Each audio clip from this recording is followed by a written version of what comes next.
Chapter 10, The Ring of the Golden Fish. This is the story that I read to Marta and her husband. The story was written by Anita all those years ago. A long time ago, there was a beautiful princess. She lived in a beautiful palace with big, beautiful gardens all around it.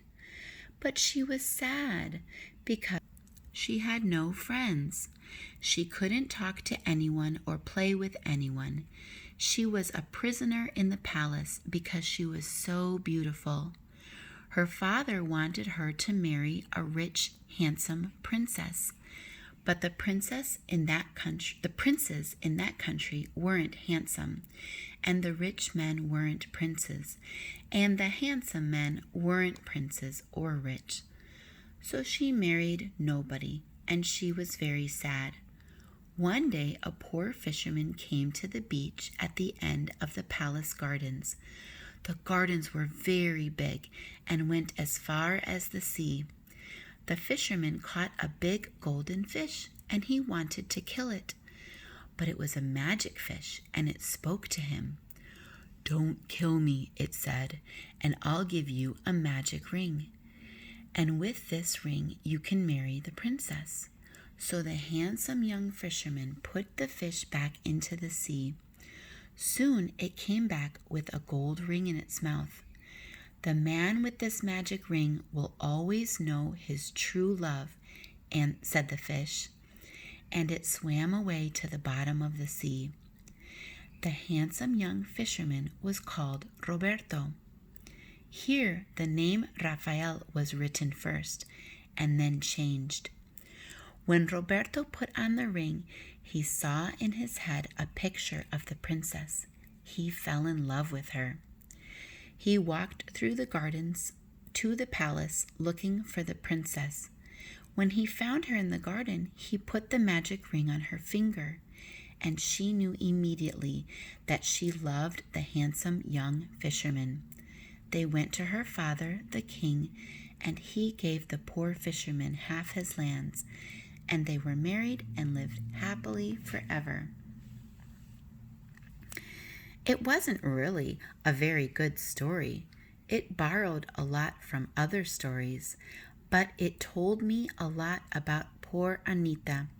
It told me why Rafael suddenly decided to work in the port for 6 months. It told me why he brought her a gold ring in the shape of a fish.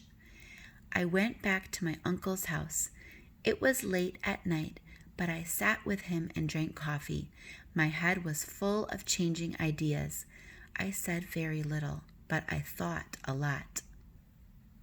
"Have you learned anything important or useful?" asked my uncle. "I don't know," I said. "I can't tell you what Marta told me. I promised to keep it a secret. But are you sure about what you told me? You haven't made any mistakes?" My uncle thought for a few seconds. "Yes, I'm sure. I haven't forgotten anything important," he said. "Did Raphael really come to the cafe when the soldier was still there? Are you sure about that?" "Oh, yes, I'm sure. I remember how they looked. Raphael was clean and fine in his best clothes. The soldier was sitting at the table with his friends around him. But he was looking at Raphael all the time. They were like two dogs looking for a fight. And Raphael stayed in the cafe and danced until late at night, and you were with him all that time. I was with the poor boy all that time until nearly midnight. Then I closed the cafe and sent him home." "Then how did Anita give him the ring?" I asked myself. "She didn't leave the house until the music was playing in the cafe, and at that time she had the ring on her finger, and Raphael was already in the cafe with the soldier, and he stayed there until midnight, about 2 hours after the soldier left in the boat.